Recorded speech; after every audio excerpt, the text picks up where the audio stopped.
Halo anak-anak, apa kabar? Kita bertemu kembali dalam pelajaran kimia, masih dari struktur atom. Kali ini mari kita belajar tentang pelajaran berikutnya, yaitu penemuan elektron. Tujuan pembelajarannya agar anak-anak mampu memahami penemuan elektron melalui percobaan dari J.J. Thomson dan juga dapat menjelaskan sifat-sifat dari elektron. Sekarang kita mulai pelajaran kita dari sejarah penemuan elektron ya. Sir Joseph John Thomson adalah ahli fisika Inggris anak-anak. Pada tahun 1906, beliau dianugerahi hadiah Nobel Fisika. J.J. Thomson membuktikan bahwa atom dapat dibagi menjadi bagian yang lebih kecil lagi dengan menemukan elektron.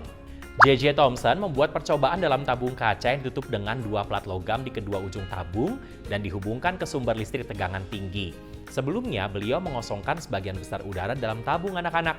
Pelat yang terhubung ke terminal negatif dari sumber tegangan adalah katoda, dan pelat yang terhubung ke terminal positif disebut dengan anoda. Beliau mengalirkan tegangan tinggi melewati gas pada tekanan rendah, dan beliau mengamati bahwa pancaran sinar keluar dari katoda. Sinar itu disebut sebagai sinar katoda anak-anak. Sebagai catatan, ada sebuah catatan yang perlu anak-anak tahu tentang tabung lucutan. Tabung lucutan adalah tabung kaca silinder yang ditutup dengan plat logam yang terhubung ke sumber listrik tegangan tinggi. Nah, diagram ini akan menjelaskan lebih rinci lagi tentang apa yang sudah kita pelajari bersama-sama anak-anak. Ingat, ada sumber listrik tegangan tinggi dan ada tabung lucutan.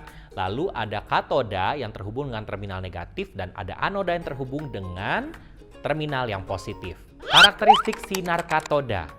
Sinar katoda adalah sinar berpendar yang diamati karena merupakan pancaran sinar yang berasal dari katoda. Sinar katoda hanya dapat diamati ketika arus tegangan tinggi dilewatkan melalui tabung lucutan. Hal tersebut menghasilkan sinar berpendar hijau pada sisi berlawanan dari katoda. Sinar katoda terdiri dari partikel-partikel bermuatan listrik yang negatif.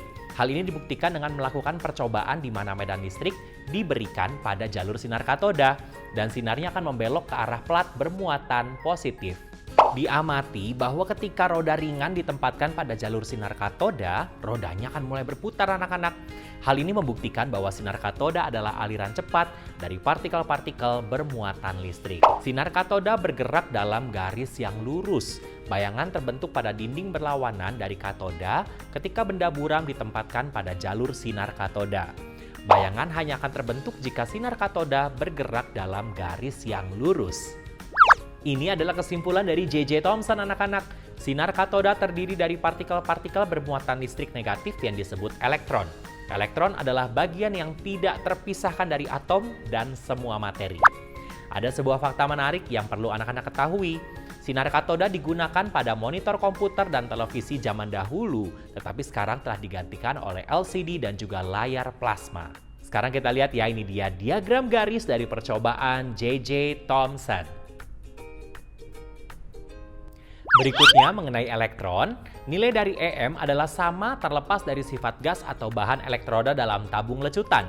Rasio muatan listrik terhadap massa EM adalah 1,78 dikali 10 pangkat 8 C per G. Muatan listrik, 1 unit muatan listrik negatif, adalah 1,602 dikali 10 pangkat 19 kolom. Sedangkan massa adalah 9,108 per 10 pangkat minus 28 G, yang mana sekitar 1 per 1837 dari atom hidrogen. Anak-anak, kita sudah menyelesaikan pelajaran kali ini penemuan elektron. Kita akan bertemu di pelajaran berikutnya, namun sebelum itu anak-anak kerjakan dulu latihan yang ada dalam buku kegiatanmu. Tetap semangat dan sampai bertemu di pelajaran berikutnya.